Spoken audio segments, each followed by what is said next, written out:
My daughter-in-law mocked my handwriting on a birthday card, so I stopped writing the checks. She asked where the college fund went. I said, to someone who reads between the lines. My handwriting looks like chicken scratch. Is that really what you're going to write on her birthday card?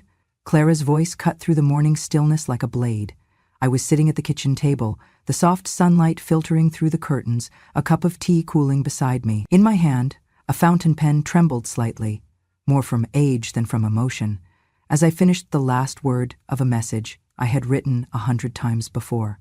"Let me rewrite it for you," she said, already snatching the card from my fingers before I could reply. "It's embarrassing. I mean, what if her little friends see this? Kids can be cruel." I looked down at the purple ink still drying on the corner of the card, my familiar loops and slants now branded as something shameful. I said nothing. I've learned silence is often stronger than protest. The card was for my granddaughter Lily, 5 years old that week. I had spent the night before wrapping her gift, a handcrafted wooden jewelry box lined with velvet, the kind I used to dream of having as a girl. I'd tucked in a tiny gold bracelet too. Real gold, not flashy, just simple and dear, like how I thought love should be shown. I'd also planned to include a check, like I did every birthday. Nothing extravagant, just a few $100s toward her future. Every year, quietly, I set it aside. I never made announcements about it. No one asked, no one thanked me. But I believed in doing right, even when no one watched. Clara scribbled something quickly in the card and sealed it without letting me see. Then she handed it back with a clipped smile. "There, much better." I nodded. My hands went back to my tea, which was now cold.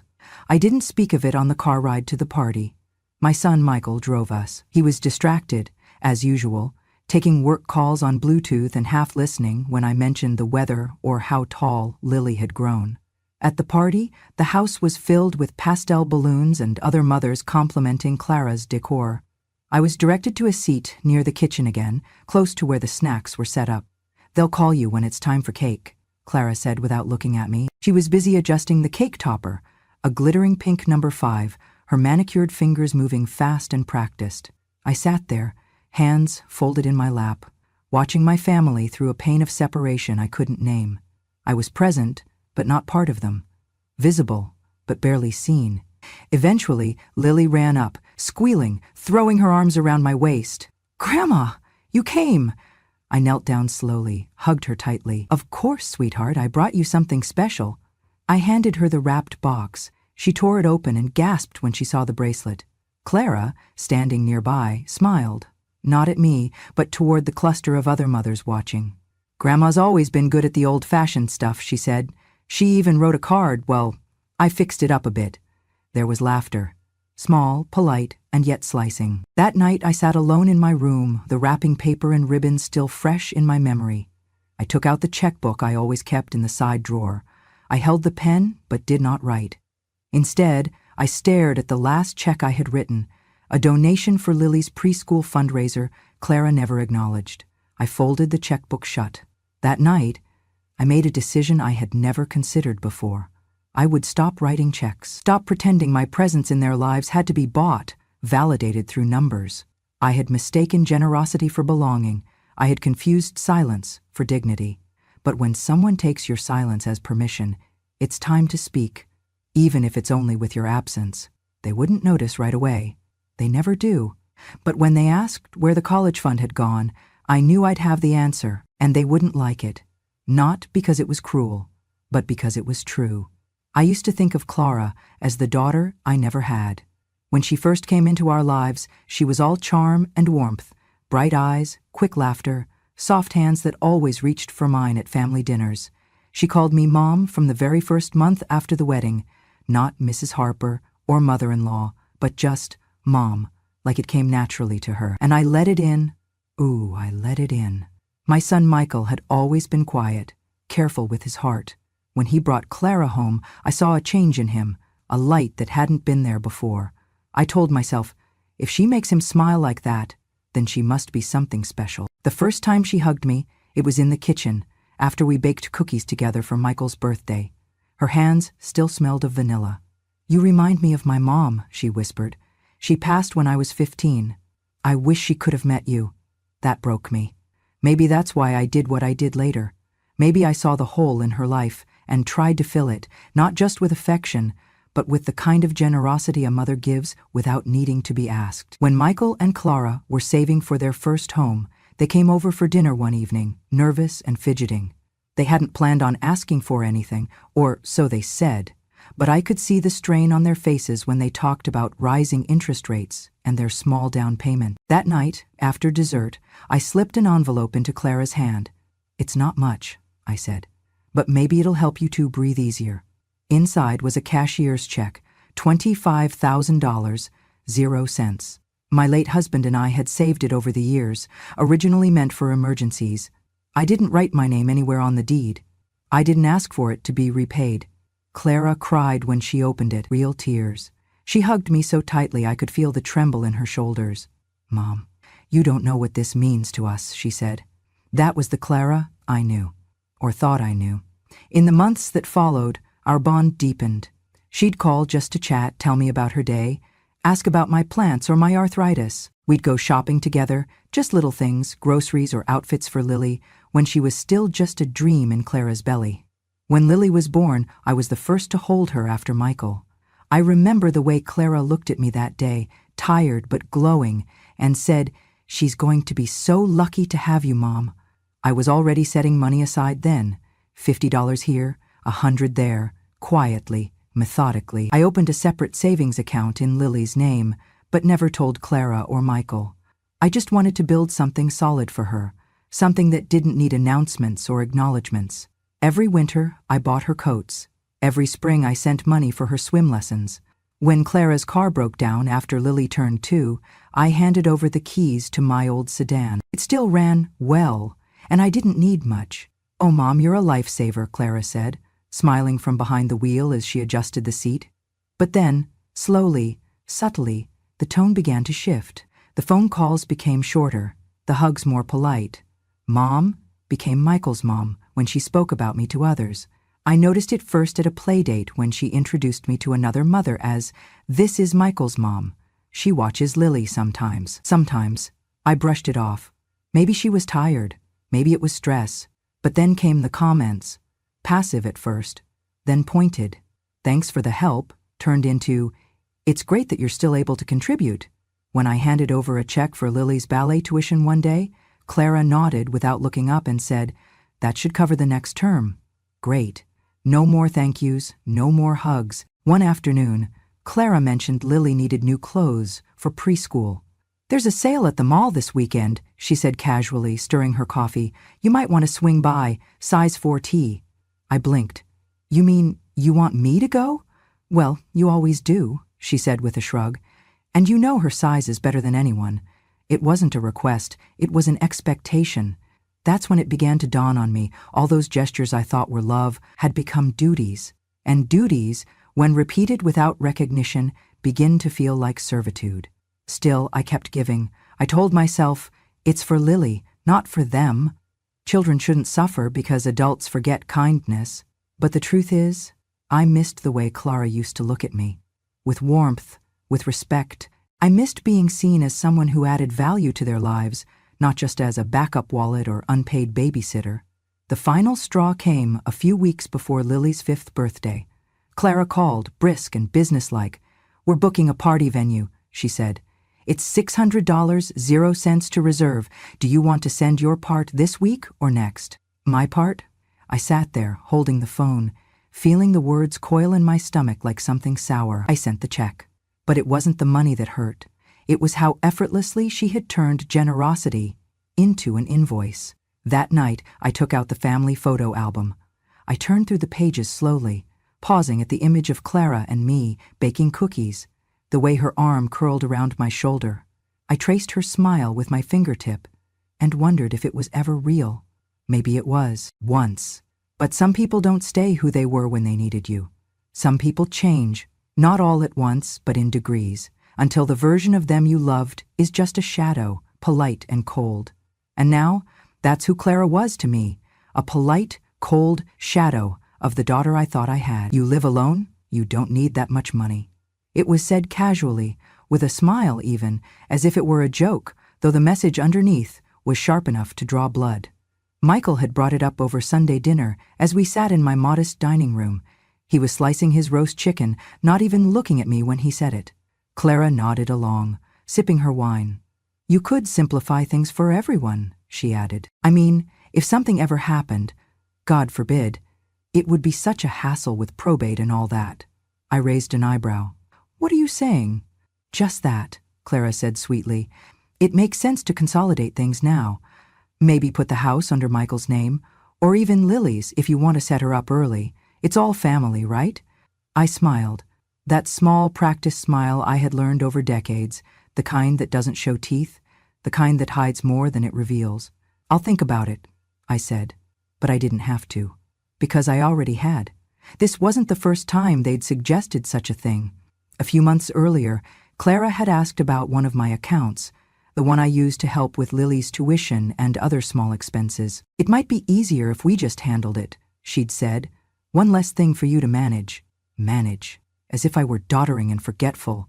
As if I hadn't balanced a household on one income for 20 years after my husband passed.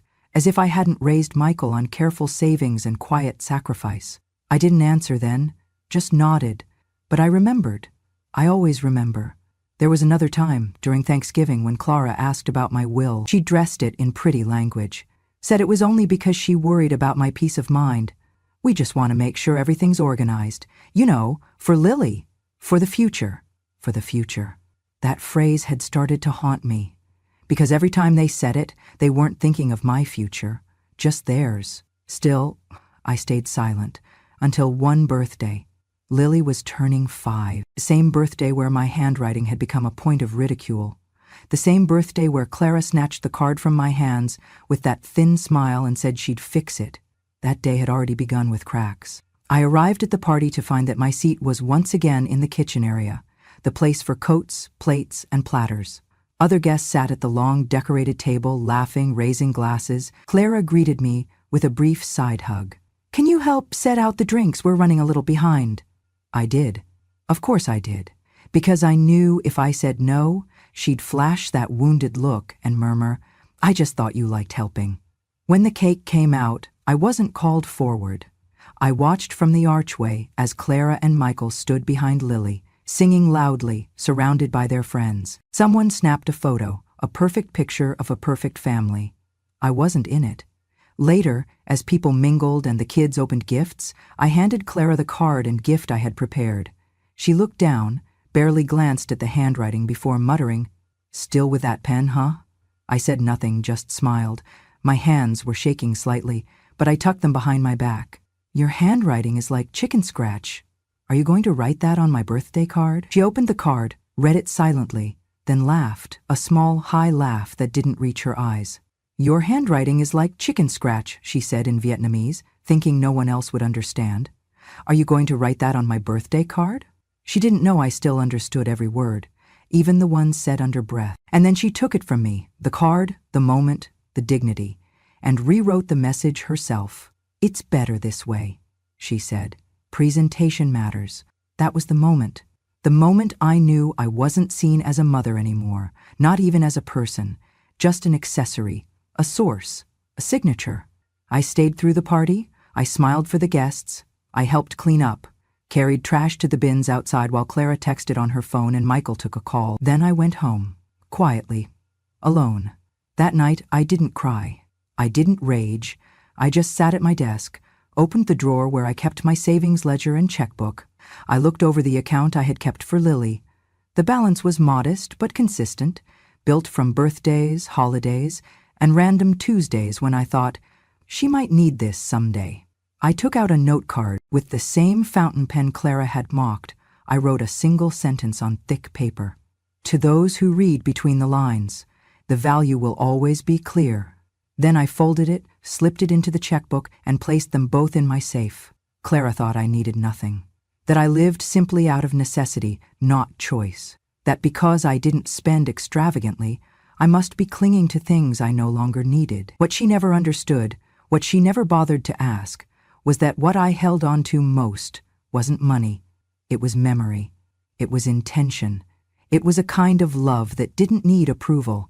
And now, that love had drawn a quiet line, one she wouldn't see.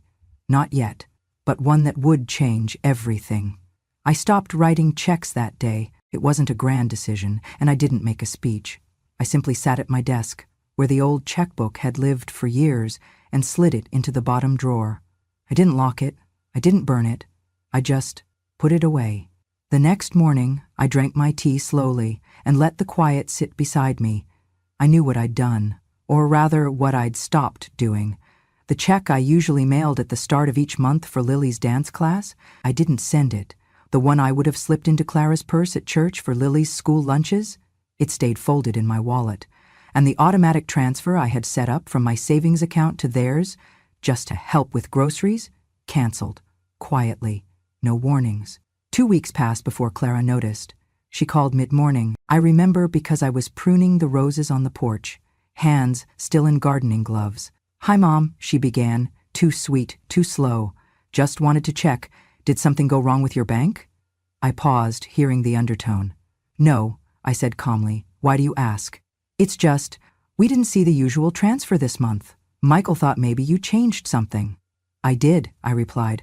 "I'm reviewing my finances.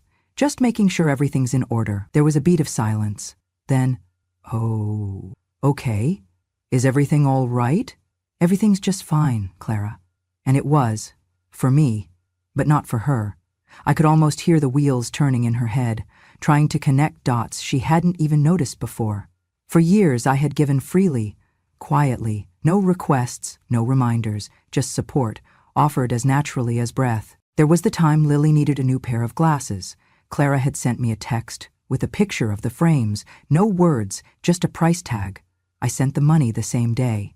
Then there was Lily's summer camp. "Mom, you're so generous," Clara had said back then. "We know it's a bit much, but it's an amazing experience. We wouldn't ask if we didn't believe in it." But they never really asked. They assumed. There were groceries when Michael lost a client, car repairs, a new washer. Clara once sent me a photo of their broken fridge with a sad emoji and nothing else. I wired $800, 0 cents that evening. I remembered every dollar, not because I needed credit, but because they never gave it.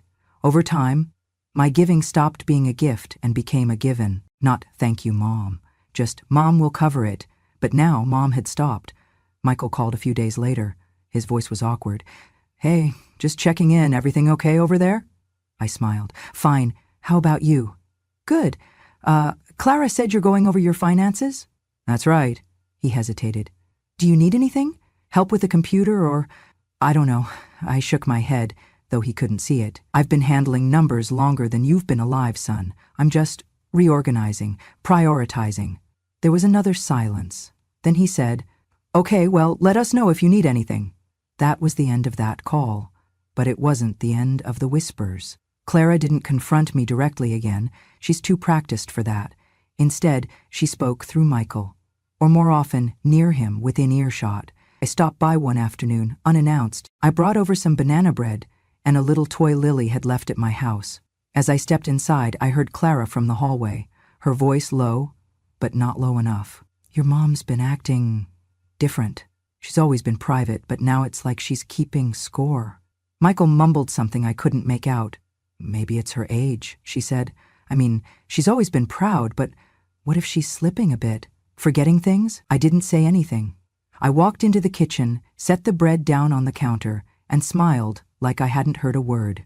Because that's what people like Clara count on, that you'll smile, that you won't make a scene, that your silence is submission. But mine wasn't. Mine was a ledger. For every time she rolled her eyes at my gifts but cashed the check, for every time she changed my words in front of Lily, for every time she smiled at my face and questioned my worth behind my back. She had mistaken my generosity for gullibility, but I wasn't a fool. I was just a mother. And now I was a mother with boundaries. A week later I received an email. Not a call, an email. From Clara. Subject line, "Just a thought." Inside was a cheerful message peppered with emojis and exclamation points, suggesting we sit down as a family and talk about long-term plans. For Lily's education, for the house, for what matters most. She even included a spreadsheet labeled Shared Future with columns for contributions, goals, and projected needs. My name was at the top of every contribution row. I closed the email. That evening I wrote a letter, not to Clara, to myself. I wrote out every moment I could remember where love was traded for obligation. Every time my giving became invisible. Every time I said yes when I should have paused. And then I wrote this: from this day forward, my love will remain, but my money will follow only gratitude, not guilt. I folded that letter and tucked it into the drawer with my checkbook. No one else would read it, but I would know. And that was enough. The call came on a Thursday afternoon. I was folding laundry, nothing fancy, just towels and soft linens that still smelled of lavender. The phone rang once, twice. I didn't rush to answer it. Clara's name lit up on the screen. I knew this wasn't a courtesy call, not after what I had stopped doing. "Mom," she said sharply, skipping pleasantries. "We need to talk." I stayed quiet. She dove in. "We checked the college fund for Lily." "Ah, so that's what this was about." "It's not where it should be," she snapped. "Actually, it's way off. You said you were setting it aside, every year." I didn't respond right away. I placed the last towel in the basket and sat down slowly. "I did set something aside," I said, calm and firm. "Then where is it?" she hissed. "Where is the money, Mom?" "You promised us. You promised Lily." Her words tumbled over each other, panicked, accusatory. The shift from us to Lily was fast, telling. "You said you'd take care of her education, that you were helping with the future. So what happened?" I paused, letting her words hang in the air before I answered. "I gave it," I said. "To who?" Her voice rose. "To who?" I took a breath. "To someone who reads between the lines," I said. "Not just someone who knows how to count the zeros." There was silence. Then a sharp intake of breath, not pain, not sadness, rage. "What the hell does that mean?" Clara shouted. "Is this some kind of game? You think this is funny?" I didn't flinch. "No," I said simply. "You're punishing us." "Punishing Lily?" "No," I cut in. "I'm protecting Lily. From entitlement." Clara was seething now. I could hear her pacing. "You think this makes you noble? You think you're teaching us some kind of lesson? You lied, Mom. You said you'd provide for her future." "And I did," I said quietly. "Then where's the fund? Tell me. Where is the money?" I stood up, walked over to the small safe I kept in the study. "Gone," I said. "Reallocated? To who?" "You don't know her," I said, "but she knows gratitude." "Are you serious right now?" Clara screamed. "You gave Lily's college money to a stranger?" "Not a stranger," I replied, opening the safe. "A girl who writes thank you cards in her own handwriting, who visits without needing something, who once looked at me like a person, not a purse." Clara was breathless on the line. Then her voice returned, low and dangerous. "You're insane." I smiled. "No," I said, "I'm finally clear." And I hung up. Then I reached into the safe and pulled out the sealed envelope. Inside was a cashier's check, made out to a young girl named Ellie, a cousin's daughter I'd only met twice but never forgotten. When her mother passed, Ellie wrote me a letter, a full page of trembling script. She thanked me for sending flowers, even though we weren't close. She'd remembered I'd once complimented her singing at a family reunion. "It meant so much," she wrote. "Not many grown-ups see kids that way." She was 14 then. She's 17 now. Quiet, bright, polite. No one in the family really saw her. But I did. Last Christmas, she sent me a handmade card, a drawing of a little cottage with flowers in the window. Inside, she wrote, "You make me feel seen. Thank you for believing I matter." That card stayed on my mantel for months. I folded the check into a new envelope, addressed it carefully, and placed it in the outgoing mail. Ellie didn't ask for a college fund. She didn't expect anything from me. That's exactly why she deserved it. I knew what Clara would do next. She'd tell Michael. He'd call, confused, torn between his mother and his wife. There would be accusations, guilt, maybe even legal threats. But they couldn't undo what had already been done. Because some things aren't written in ink or digits. Some are written in behavior, in choices, in the way people treat you when they think you have nothing left to give. That night, I sat by the window and watched the sunset behind the garden. The phone buzzed again. I let it ring. I had made my decision, and it was final. It started with a casserole. Clara arrived one Sunday afternoon with a pan of something too rich and too creamy, a dish she knew I couldn't stomach since my gallbladder surgery. But she placed it on the counter with a beaming smile, kissed me on the cheek and said, "We just wanted to spend some time with you." That "we" included Michael, of course, who trailed in behind her, silent as ever, carrying a bottle of wine I would never open. They didn't come often anymore. Not since the checkbook had gone cold and the college fund had disappeared without fanfare. But here they were, full of saccharine charm and polite inquiries. We sat in the living room. Clara folded her legs under her neatly and leaned toward me. "You know, Mom," she began gently, "we've been thinking." Dangerous words, I thought. "About the future," she continued. "About making sure everything is secure? Protected?" I sipped my tea. "Protected from what?" She smiled. "Not from anyone in particular, just from the unknown. You know how things can be, courts, taxes, confusion. We just want to make sure your wishes are followed." "I already have a will," I said. Michael cleared his throat. "Yeah, but it's been years, hasn't it?" 17, I replied, not missing a beat. Clara gave a practiced little laugh. "Right.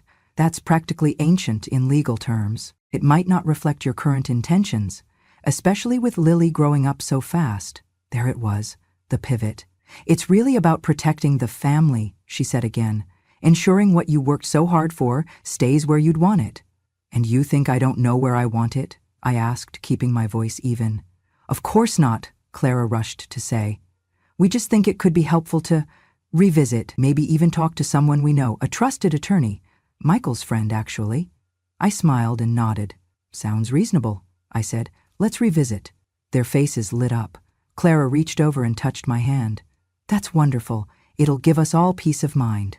That night, I made 2 phone calls, not to Michael's friend, but to my own attorney, Mr. Whitman, a man I'd known for 20 years, someone who had handled my husband's affairs when he passed. The second call was to Ellie's mother. By the end of the week, my updated will was signed and sealed.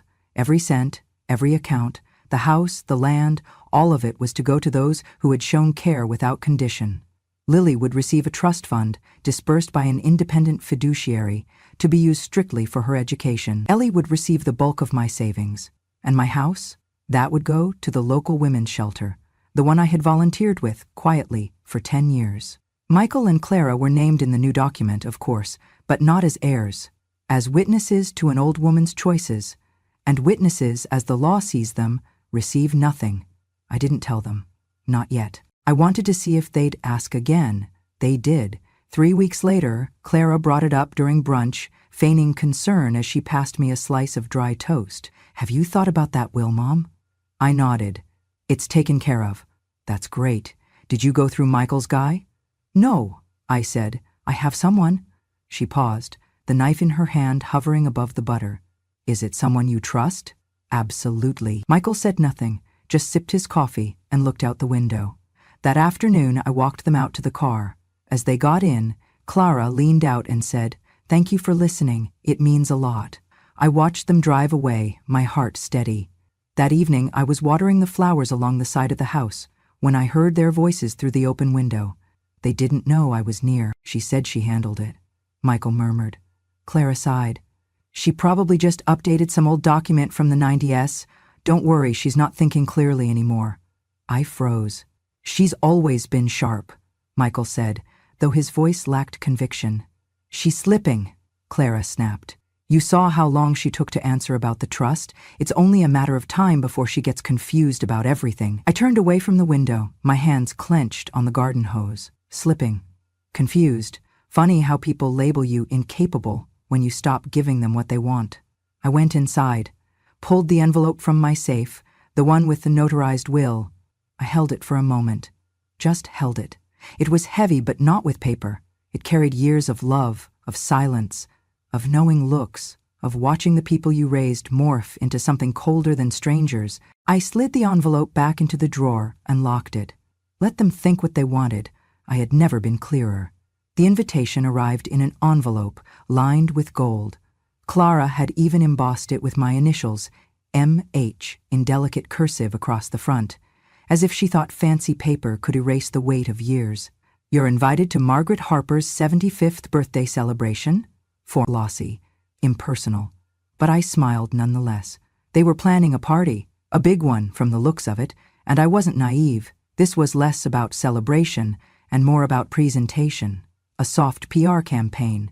"See how well we treat her," it said between the lines. "Look how much we love our matriarch." I could see Clara's hand in every detail. The hotel ballroom, the caterer's name in bold type at the bottom, the RSVP number that didn't belong to my son but to her personal assistant. I was a guest at my own birthday. But I went, not because I wanted to bask in attention, but because I had my own reasons, and a message that would not go unheard. The room was full when I arrived, about 40 guests, most of them distant family, some friends I hadn't seen in years, and more than a few Clara had invited for her own social clout, women in pearls and men in cufflinks, laughing over wine they hadn't paid for. Clara greeted me at the entrance, arms wide. "You look beautiful, Mom," she gushed, air-kissing both cheeks. "That color really suits you." "Thank you," I said evenly. I wore navy blue, dignified, unbothered, and my mother's brooch pinned to my collar. I always saved it for moments that mattered. Michael stood behind her, giving me a small smile, his eyes tired. He didn't speak much these days. I often wondered if the silence was shame or simply habit. The evening unfolded in a well-rehearsed rhythm, toasts, courses, polite laughter. I watched Clara glide from table to table like a hostess in her element, her smile precise, her tone practiced. Then came the cake, a towering creation of cream and roses, wheeled out to applause. Clara took the mic before I could react. "Everyone," she called. "Let's take a moment to honor the woman who's held this family together through thick and thin with grace and strength." She turned to me, eyes gleaming. "Mom, thank you. Thank you for always loving us, for giving, supporting, and being the heart of this family. We're so grateful." She gestured toward the guests. "We all are." Applause. I stood slowly, taking the microphone she offered. Her smile lingered, confident, waiting for me to echo her sentiment, to play the part. I looked around the room. Faces I loved, faces I tolerated, faces that had only learned my name recently. Then I turned to Clara. "I've been thinking," I began, "about the things we give and how we give them." The room quieted. "For 75 years, I've given many things. Love, time, money, recipes, patience, and yes, a few birthday cards, written in handwriting that some might call chicken scratch." A chuckle rippled through the crowd, unsure. "But I've come to realize something," I continued, voice steady. "It's not what we give, but how it's received that matters." I let my eyes fall on Clara. Her smile faltered, just slightly. "I've been blessed to know what true gratitude looks like. It doesn't always come from blood. Sometimes it comes in the form of a handwritten note, a quiet thank you, a child who sees you not as a wallet, but as a person." I reached into my handbag and pulled out a sealed envelope. "This," I said, "is a letter and a gift for a young woman who once wrote to me without expecting anything in return. She reminded me that dignity doesn't come from wealth, it comes from being seen." I turned to Ellie, seated at the very back, humble in her blue dress, eyes wide. "This is for you, Ellie." I walked over and placed the envelope in her hands. She clutched it with trembling fingers. "It's enough to pay for 4 years of college. Full tuition, room, books, everything." The room gasped. I turned back to face the crowd, my voice soft but sharp as a needle. "I love those who can cherish even my crooked letters, because in those letters I left pieces of my heart." Then I looked directly at Clara. "And I've learned not everyone deserves them." Silence. Stillness. Clara stood frozen, her smile now a mask she couldn't hold up. A flush crept up her neck. She blinked rapidly, as if unsure how to reclaim control. Michael looked down at his hands. Ellie burst into tears, and I pulled her into a hug. "That's what family feels like," I whispered. I returned to my seat, the room still stunned, the candles on the cake flickering quietly. No one sang. Later, as the guests trickled out, Clara approached me. "That was dramatic," she said, voice low. "No," I replied, "it was honest." She clenched her jaw. "You've embarrassed Michael." "No," I said again, "you've silenced him. I just gave him back his voice." She said nothing more. Ellie came to me before leaving. She held the envelope like it was made of glass. "I don't know what to say." I smiled. "You already did. Years ago, in a little card you made yourself." She nodded, eyes shining. That night, I returned home alone, but not lonely. The silence wasn't empty. It was earned. The house is quieter now. Not empty, no, never empty, but full of something different. Peace, maybe. Or the absence of expectation. I wake when I please, make tea the way I like it, tend to my little garden of roses and mint, and write. Most mornings, I sit at the kitchen table with a notebook open in front of me. I write longhand, even though my fingers are stiff and the pen shakes sometimes. It doesn't matter. I'm not writing for anyone else. These words are just for me. The phone rings less often. That used to hurt, but now it feels like freedom. There are no more requests for money, no more veiled suggestions about family responsibility. No one drops hints about inheritance or trust funds or house deeds. They all know now where everything went. Or rather, to whom. I hear bits and pieces from Michael. He sends the occasional photo of Lily, growing taller and more aloof each year. Clara doesn't call. I don't expect her to. Our chapter ended with that birthday party, closed like a book returned to the shelf. But Ellie writes. Every month, without fail, she sends me a letter. Real letters, ink on paper, with doodles in the margins and pressed flowers between the folds. She tells me about her classes, her dorm, the snow and winter, the late-night talks with her roommate about life and the future.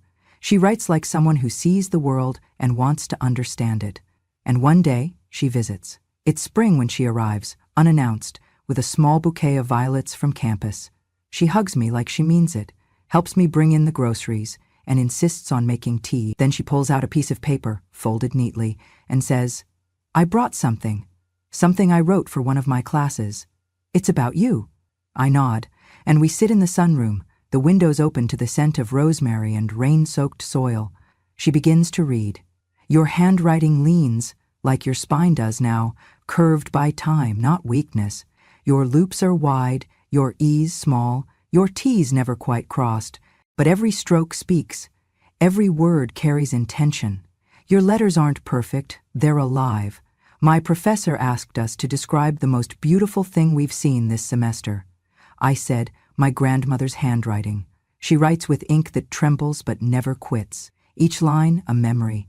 Each smudge, a story. Each page, a quiet kind of love. When she finishes, her voice catches a little.